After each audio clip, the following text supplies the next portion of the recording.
session is going to be a little bit different than probably what most people are used to, and it's because I don't tend to do things the same way most people do. I've been in this game a little while, and I've found that a lot of the patterns that people use, a lot of the training splits that people use, and a lot of the training, specific training that people use, is useful for certain things and for certain people at certain times in their lives, and especially in certain training phases. Having come from an athletic background, both on the inside and the outside of that, I've sort of been able to do a lot of anecdotal evidence with clients and customers and stuff over the years. It's been a good 20-25 years since I started this journey in the health industry, and I found that the anecdotal stuff for me personally fits me a lot better, as far as being able to understand what it is that I'm trying to get out of the workout, but also what it is that I'm trying to do. So I'm trying to maintain fitness. I'm not trying to get anything too crazy. I'm not trying to get anything new. I've already built a decent sort of base, and I already have what is essentially a pretty good foundation of across the board. Now obviously I could always be a little fitter, I should be able to run a little bit longer, all these type of things, but those aren't important to me in my life at the moment. So what I'm trying to do at the moment is essentially just go with what is important and what is the most efficient way for me to get that, to be able to achieve that goal. And at the moment the most important thing for me is to maintain muscle. I am a little older than most people usually choose to admit. I'm turning 45 next month. So I've been in this over 25 years. So I'm trying to maintain a little bit of muscle because, as I understand it, for most of the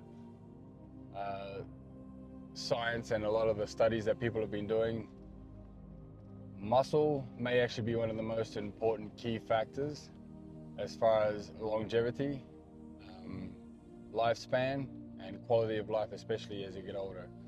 There's a few sayings out there, which I won't say who they come from because these days, who knows? But the saying kind of goes something along the lines of you're either going to be in pain now with the workouts, now with the restriction of the foods, and now with the amount of exercise that needs to be done to counteract today's diet and lack of nutrients inside it, or you're going to be in a lot of pain later on with your osteoporosis and everything else that comes along with the age, if we don't take care of our bodies. So our bodies are our temple, as we've heard a million times, and it is the only one you're going to get. You've also heard this. Those may seem a little silly and cliche, but I kind of live by those little sayings and quotes. Keep it simple, stupid, as they used to teach me back in the day. So I'm going to hit the gym.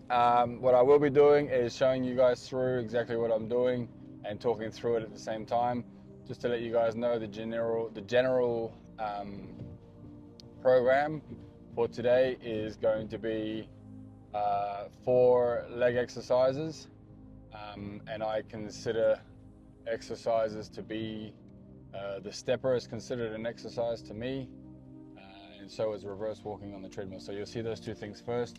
I'll explain to you a little bit more about those in the moment at the time, and then I'll do 4 exercises after that, with 1 sort of warm-up set of around 20-25 reps, and then 1 set to failure after that, and then moving on to the next exercise.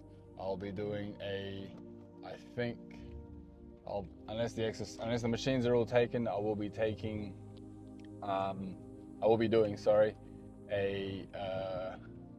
probably a horizontal push, horizontal pull, vertical push, and vertical pull. I'll find what those exercises specifically are when I get in there. But anyway, just arrived, so about to pull up and get in there. This little camera gizmo is driving me up the wall. See you guys on the inside. Okay, so first exercise is reverse walking on a treadmill. The treadmill is not on, as you can see. I don't touch it. I put my butt on the bar that we typically use, put our hands on to gain a little bit of momentum to get that belt to start going. Once I have a little bit of momentum with the belt, then I can stand up a little straighter. I don't really put weight on my hands, although it might look like I do. It's more of a measurement to make sure that I'm not leaning back and forth too much. And I'll just keep the continuous momentum going with the treadmill by reaching back. It's a little harder. You've got to get down a little bit lower when you dig out a little deeper and further back into the treadmill. As you can see here, I kind of went too far and the belt stopped.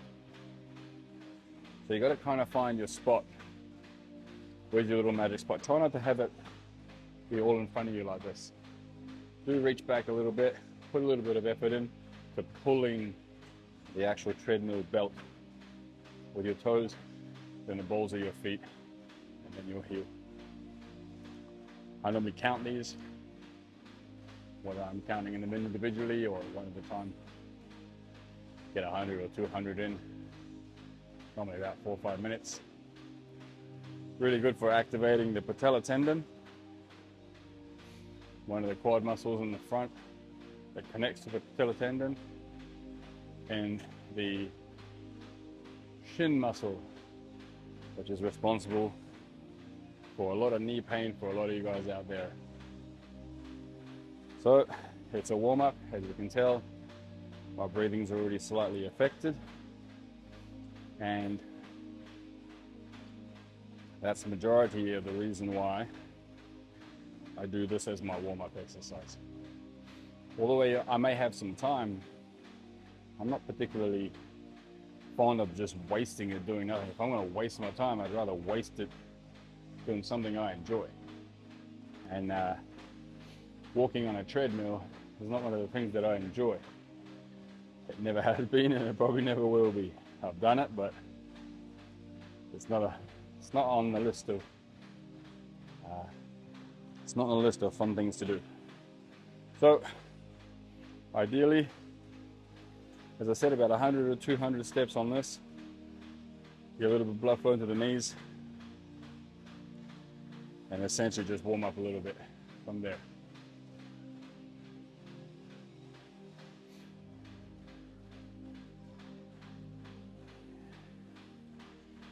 Some of these treadmills, obviously, as you can hear, need a little bit of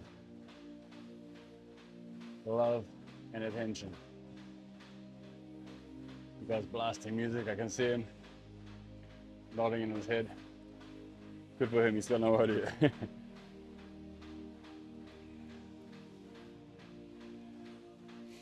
Shout out to my first subscriber who subscribed. Well, by the time you're seeing this video, it would be when I recorded this a couple of days before I even uploaded a video. He saw me set up my camera, asked if I was doing YouTube. I said I was doing a bit of YouTube and Instagram. He said, look, I like to support the local guys. You look like you know what you're doing. What's your name? Let me get you a follow. I told him there was nothing on the channel. He said, no problems. So shout out to you, Ty. And I appreciate the support, buddy. I'm gonna call that about 10 left.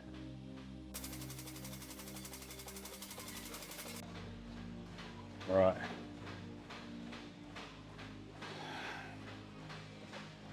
Shake it out. All right, so officially my favorite cardio exercise here, because it just does the most for me in a small amount of time, which is maximizing on efficiency, which when it comes to cardio, I do. Not a big fan otherwise. So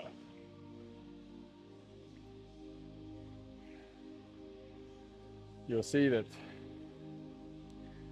my posture on this is not leaning over at all. I'm always standing straight up, and you'll notice my hands are actually stopping me from falling backwards because I am leaning back trying to stand straight up. I also have my feet slightly turned out, which for two reasons. One, the most obvious reason is that my feet don't fit on the steps. Steps aren't made for these size shoes. And second, I put them out instead of in, which could be an option in order to get my feet in the steps, because it turns on the glute medius, and if I do a good contraction with enough thinking in advance and muscle contraction, I can get the VMO, the teardrops on the inside of the legs, to switch on a little bit as well. And between the VMO on the inside down low and the glute medius on the outside up high, I can get good stability of the hips, which can lead down to good stability down into the knee if I have decent stability at the ankle. My ankle mobility is a lot better these days than it has been, but in saying that, it is not obviously the greatest. I do what I can. The knees for me are the biggest issue. I have no ligaments in there doing what they're supposed to be doing due to a multitude of tears over the years with sport. So they've unfortunately been destroyed a few times over. My last attempted surgery, they actually ended up doing nothing and telling me that they just really couldn't find anything in there to repair. It essentially almost torn itself completely off the bone bit by bit. Anyway, them's the days. I found a way. I'm restricted in certain things, but that ain't gonna stop me. I'm not a victim. I don't use it as an excuse.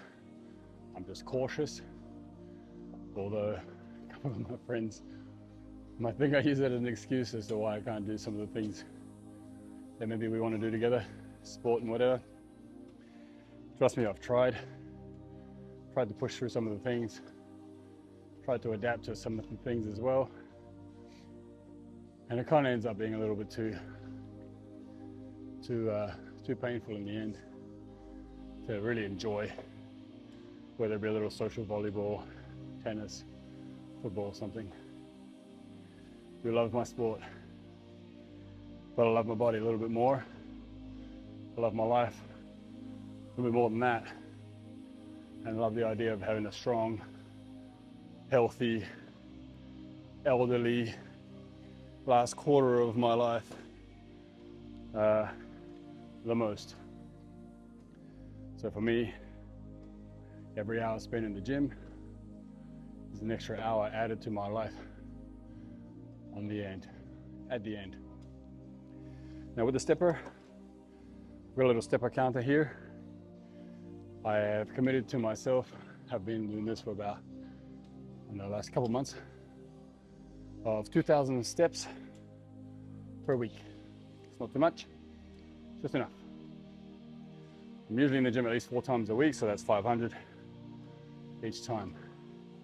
If I miss out, if I'm for some reason rushed and I cut this out of my session, or I'm too tired with low back and maybe tightness, I'll skip it, but I'll do the other 500 tacked on to the next session. So I have been known to do 1,000 and then 500 and 500 for the week. I've also, when I only made it to the gym one time for a week once with a lot of travel and bits and pieces going on at the time, did 2,000 in one session. This thing only clicks over to 999. So you would have probably seen that on my Instagram, which is at Gabe_says_fit, where I click on here and show my 9 clicking over. Won't be happening today. I'll be stopping at 500, getting on with the rest of the workout. So I decided to do quad extensions and seated calf raises. After a little bit of a knee warm-up that I do every single session, I normally do this warm-up at home. It's not part of my gym session, it's part of my daily routine, along with a handful of burpees. I don't count those as exercise. Those are just part of my daily scheduling, just like a coffee and sometimes a donut. I am within moderation, including moderation, most of the time with my diet. I have a visual six-pack. I'm not shredded enough to get on stage. Been there, done that. But 45, and the amount of compliments I get outside is definitely worth it. Helps with, you know, pumping up my mindset, my mood, give good energy, get good energy back. I'm a fan of the whole cycle of it. Right, I'm approaching on 430. So I'll just quietly go about my business here.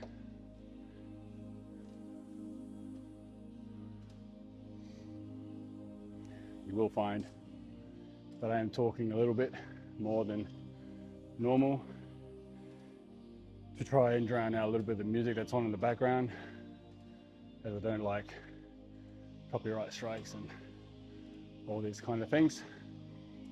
So hopefully I'm interrupting that flow enough, or I'm able to somehow in post-production figure that part out. But yeah. One other little thing I noticed, someone on here doing this the other day, as soon as they finished, I don't know how long they were going for. Either way, it's irrelevant. If it's hard and you accomplished it, keep your head held high. Be proud of what you just did. Don't show it as anything too strong and tough and hard, because I'll tell you what, here's my 500.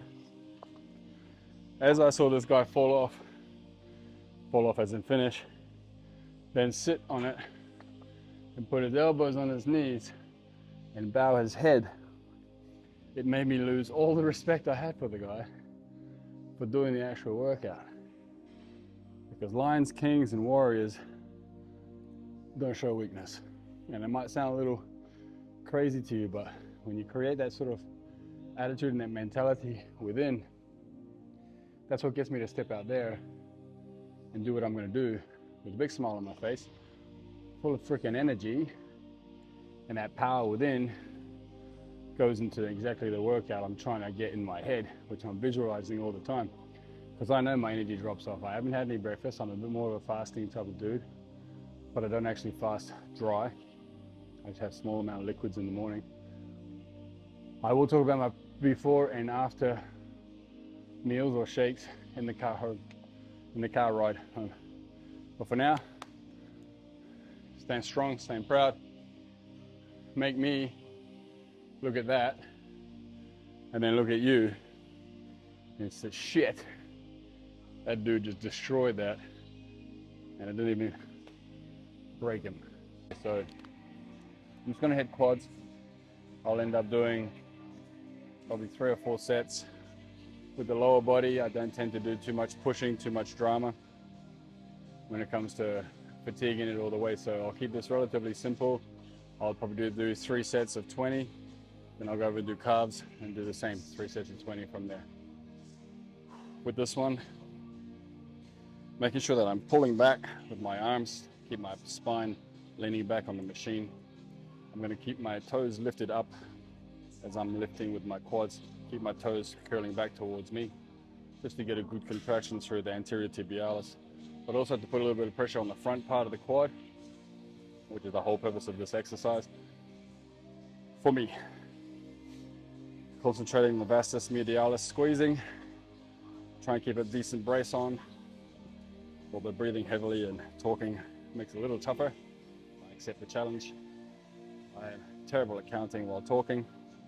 So upon review here, I'll make any corrections. But I'm gonna say from the feeling of this is roughly about 15. I'll do another 5 from here.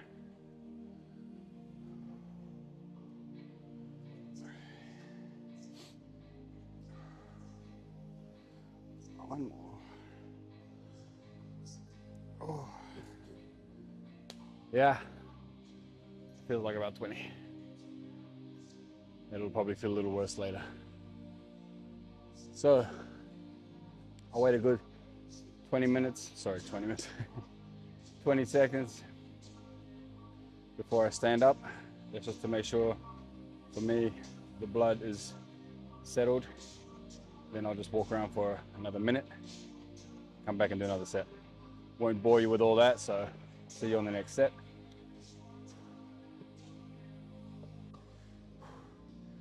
Okay. So, I don't know if you guys heard all that, but I'll more than likely cut that out. So apologies for the second set and about a quarter of this one being unusable. Oh.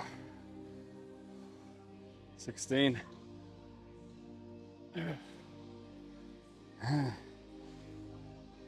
Oh.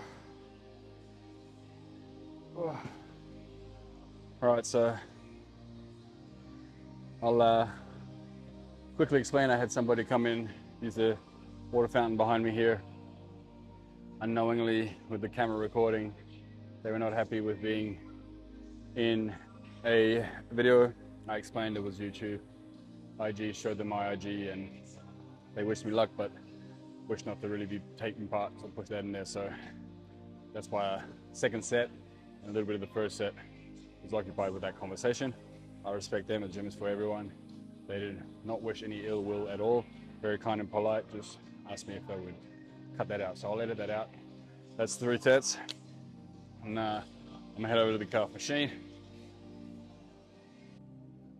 I do these exercises almost every day.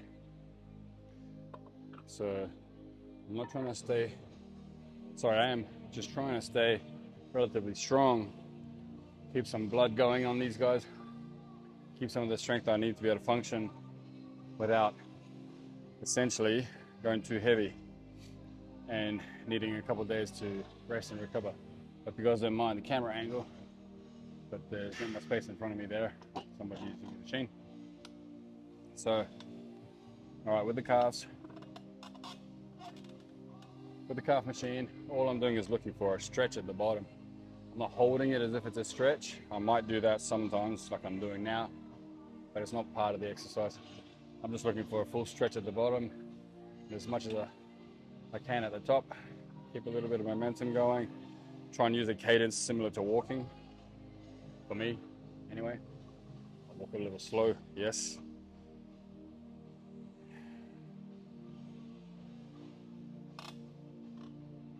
Just a little foot adjustment there.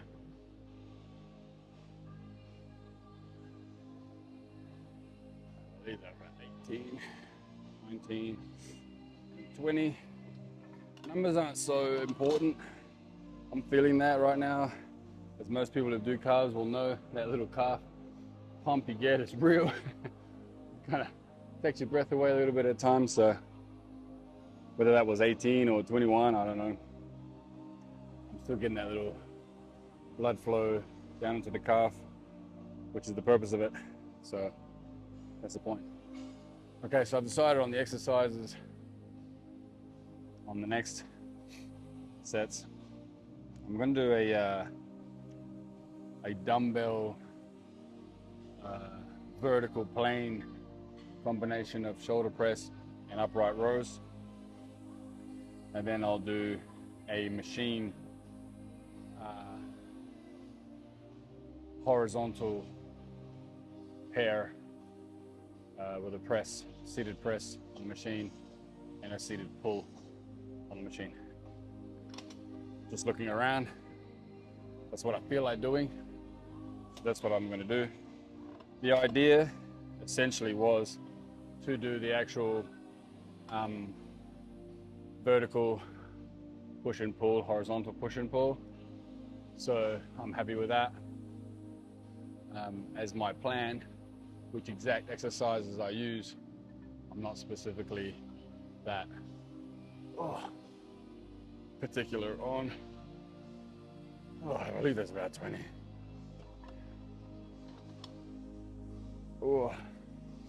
And as I mentioned, I'll be doing sets of 20, 15, 20 to warm up with about sort of 50% weight. And then trying to crank out a max set. I find that if I'm doing one max set, this goes to a training regimen I think they used to do a long time ago, back in the 80s and 90s, made famous by a guy called Mike. You can Google his last name. I'm not about to call him out on these videos, but Mike starts with M, surname starts with M. Check out his stuff, where this guy created some of the better physiques in the world using his techniques. So I've pulled a few pieces from that and applied it with a lot of the other stuff that I've pulled out of a lot of good training programs. I'm not currently training to be a bodybuilder, and I'm not currently advising anybody who is training to be a bodybuilder to do what I do. This game for me is a longevity game. I've done my shows on stage. Maybe there's a time and an opportunity where another one will come in, but for now that's not what I'm training for at all. It's a lifestyle thing. I want to be able to run around with the guys a little bit and throw a football, kick a few balls around with some kids at some point. I don't have my own, but someone's going to let me, I'm sure. So yeah, it's just lifestyle, just maintaining a little bit of muscle mass. It's starts to be stripped from us. Yeah, starts to be stripped from us at around about the age of 30. So that's when the exercises are the most important, I believe. There is a lot of science coming out these days about the science of muscle being one of the most important parts to longevity, as far as living a life of abundance when you get older, versus what seems to be, unfortunately and sadly, the opposite. All right, 3 sets of 20 and 2 songs. So I'm going to do an upright row. I do my upright rows with a single dumbbell at a time, making sure that I keep a little bit of internal rotation. I know it's not ideal for most people, but for me, with my shoulder injuries, it tends to keep me a little bit from preventing a little bit more of that injury, because I am a little bit injury prone. But as I said earlier, I'm a victim. No reasons, no excuses. Still try and get as much of it done as I can. Be smart, be reasonable, train smart. Smarter, not harder. And yeah. So, all right. Warm up set 20.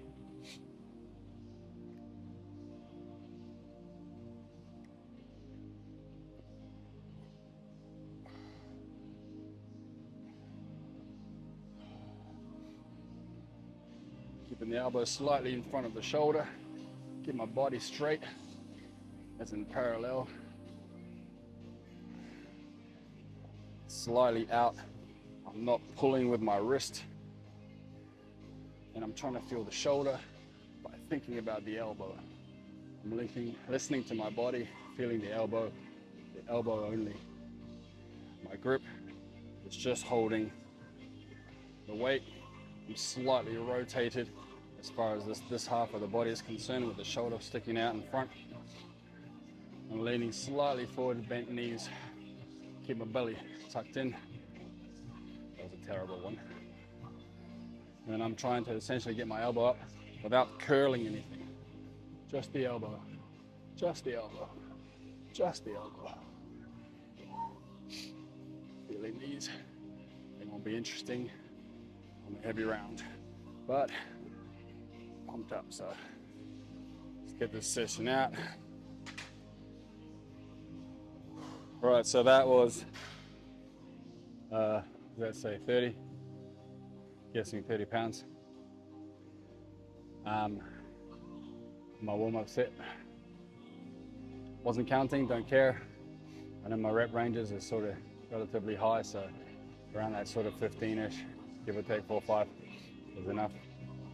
So I'm going to go a little heavier and try and pump out with good form, a heavy set, and see how we go with that.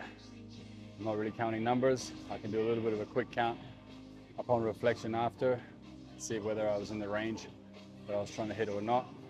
And that range is roughly around 10. If I can get double digits, it's a bonus, but I'm happy or anything around sort of 7 or 8. Shout out to my buddy in Thailand, German guy, Stefan, who would absolutely lose his mind if he found out I was doing odd numbers. So, good guy, amazing friend. I hope you see this one day, buddy. I hope you're doing well. Right, so 60. So I'm I don't see a 60. So when you don't see a 60, what do? Fucking, we go up. There's no 65, so 70 it is. Oh, it's a little heavier than I expected, but fuck it. We're here, so who gives a shit? Get it done, son. 3, 4. Oh, good form. 5, 6, 7, 8, 9, 10. Come on. 11. Oh, all right, Stefan's for you. 13. All right, so you'll see in the warm-up, I just jumped across right side, left side, no break. I need to catch my breath a little bit on this one. It takes the wind out a little bit. And I am prone to sometimes getting a little lightheaded when I do these workouts.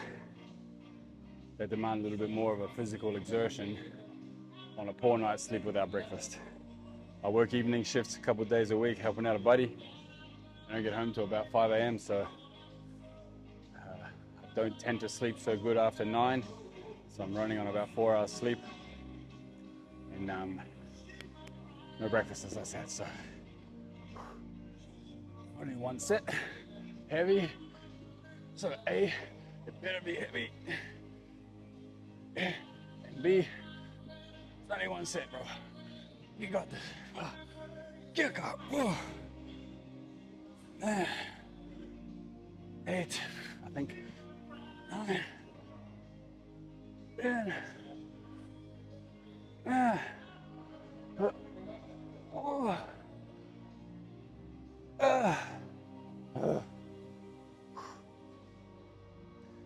It's a little, that almost got my finger. A little bit of self-talk. You might hear a bit of that, I apologize. Sometimes it's in a different language.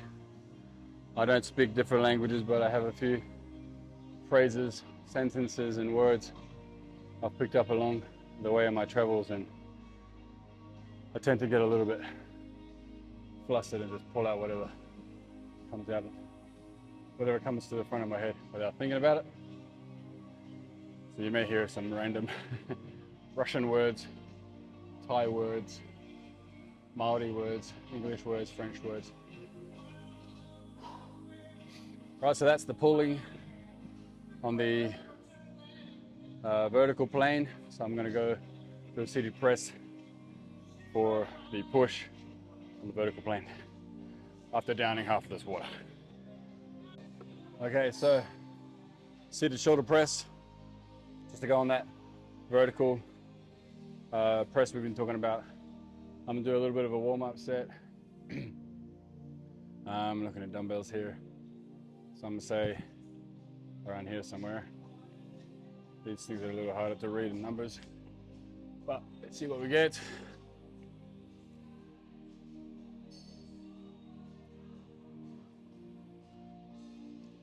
Well, this is just a warm-up, so the weight isn't really relevant.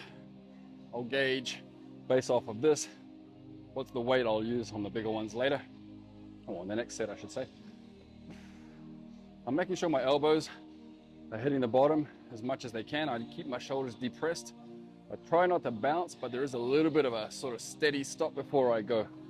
I don't really bounce too much, although I have been known to for a little bit of a self spot later on in the sets, especially when I was used to do higher reps and higher sets. I don't really have a problem with it. If it keeps me and my muscles doing what they should be doing without causing injuries, then I'm good. We'll do a few more here, starting to feel it. I don't want to lose too much form in the heavier set with a shoulder overhead press, as it's one of the ones that can hurt a little bit. So the warm up on here, I'll just make sure I keep very safe as to not really fatigue the traps and anything too much for that heavier set, which is coming up next. All right, fellas, guys and girls, fam, jam, and haters. This one's for you guys, not the haters. I don't do nothing for them, but there's always a few out there, I guess. So concentrating on form here more than anything. I'll try and get as many as I can, but because, as I said, overhead presses tend to be a little bit more one of those dangerous ones for me, I'll make sure not to cut into too many failed reps to try and reach an odd number for Stefan.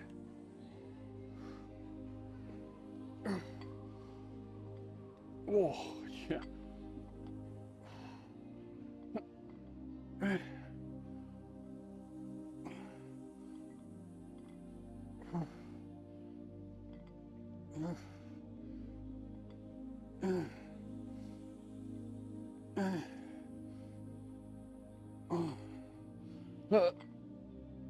Feeling it. 10, 11,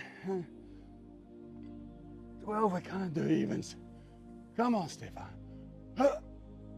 Oh. Right, so I felt that a little bit in my right side trap. Nothing crazy, nothing good, just know that it's working. So that was a self high five.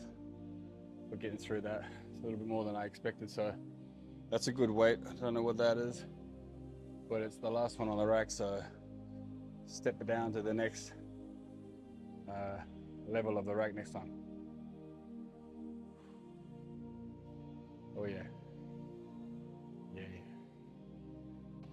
Pretty simple, keeping my back straight, elbows up high, squeezing the chest together at the top, but making sure that the shoulder blades don't detach from themselves on the back end.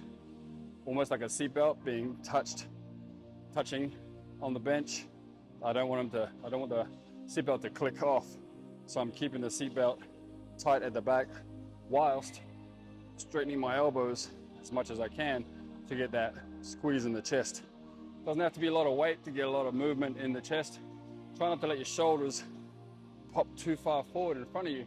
A little bit of shoulder is okay, it's part of the movement, but be consciously aware of it and try and make sure that you're not overcompensating for extra reps, bad posture, bad form. Because that'll come back and bite you in the butt later, and that's the last thing we need. All right, so no more bullshitting. Heavy set. Oh yeah, fuck. Oh. Oh.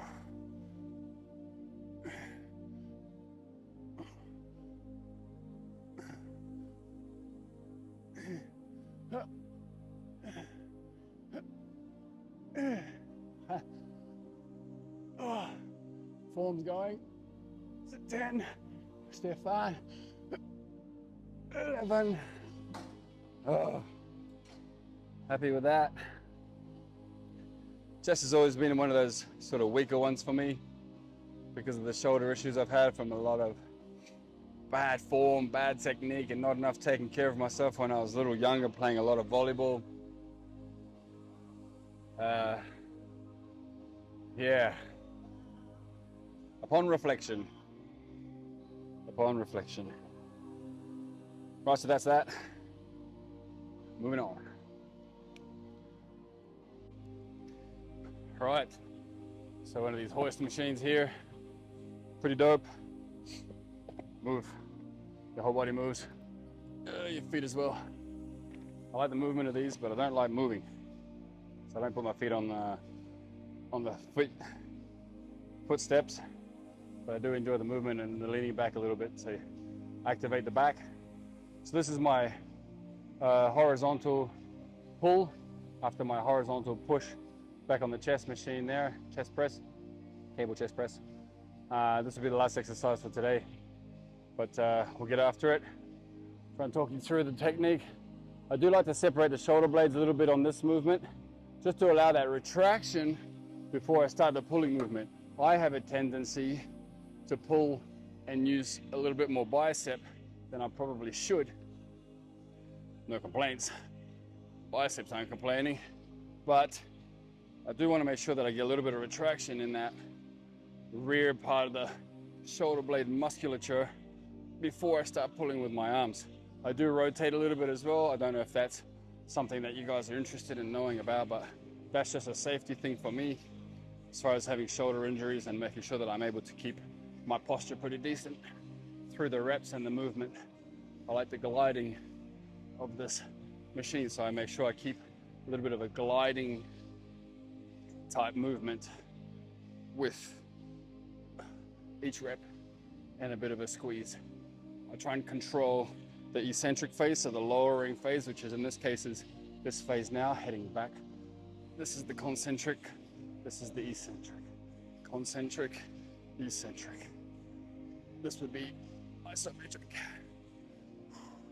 We'll do 3, 2, and 1 more.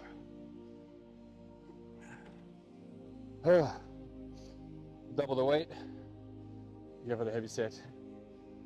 I like this machine. This is a bit heavy for me at the moment. Tired near the end of the session. Still going to get after it, so don't expect too much talking. Enjoy this. I'm going to enjoy this.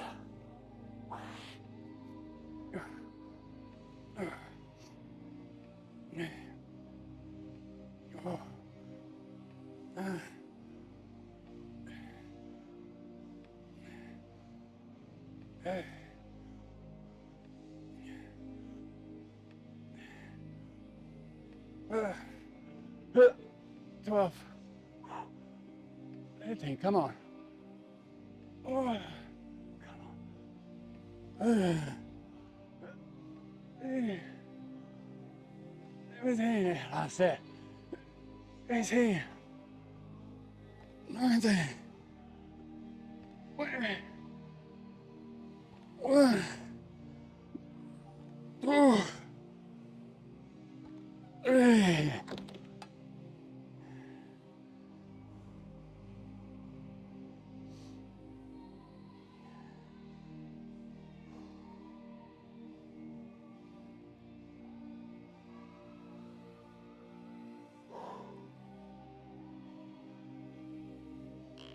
Oh.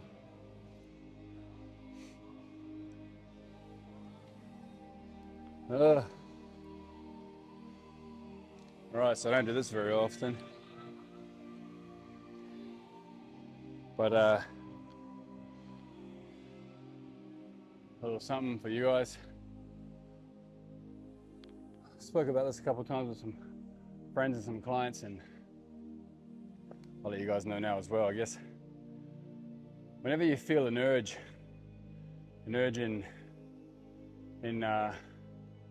energy, whatever that energy is irrelevant, because you can use it to your advantage. So if I'm feeling a little sad or depressed or pissed off or angry, anything along that spectrum of bad or negative energy, I've got the ability to switch that energy, utilize its power, and force it into a positive energy. Positive mental attitude, PMA, something that a lot of coaches talk about, a lot of mentors talk about. I didn't make it up. I just utilize what's already out there. As I said before, I pluck things from a multitude of different people, areas, and workouts and routines, as you just saw there in that last set. Had a little bit of a negative moment pop up just before, and so now I just utilize that energy, and I was aiming for 13, maybe 15 on that rep, and I pulled out a 21.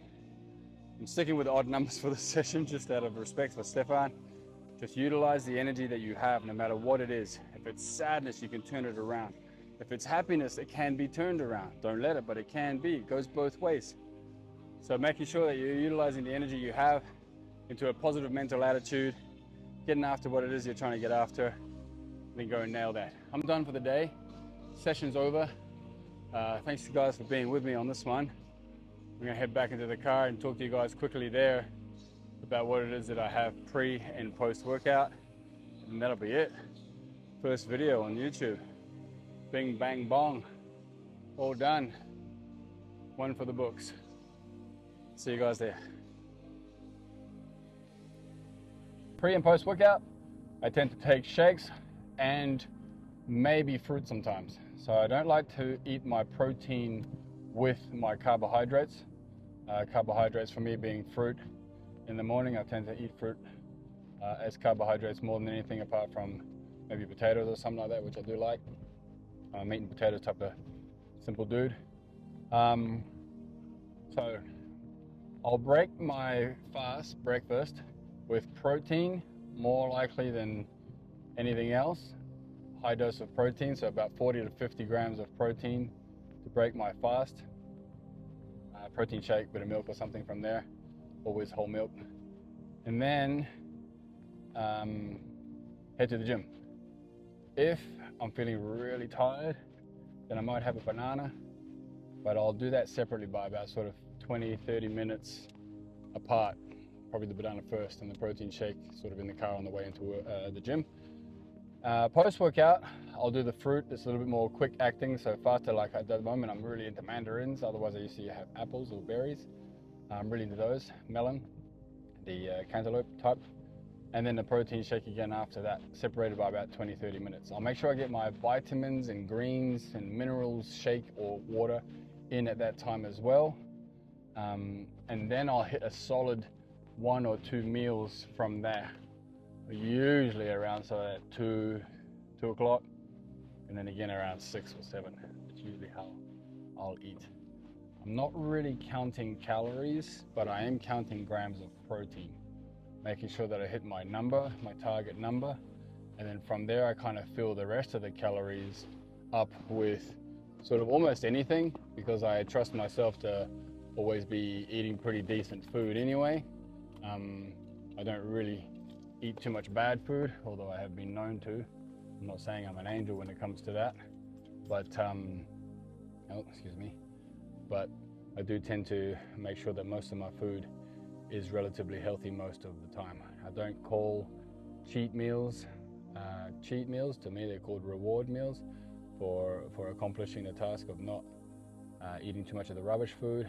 Don't drink, never done drugs, so that's out of the question in general. So I'm pretty healthy almost all the time. But anyway, that was our first session done, first video. I'll try and do these twice a week, commit to 1 and try for 2, and then see you guys, I guess, in the next one, where I don't know what I'm gonna do, but I'll let you know when I get there, I guess. Have a great day. Peace out.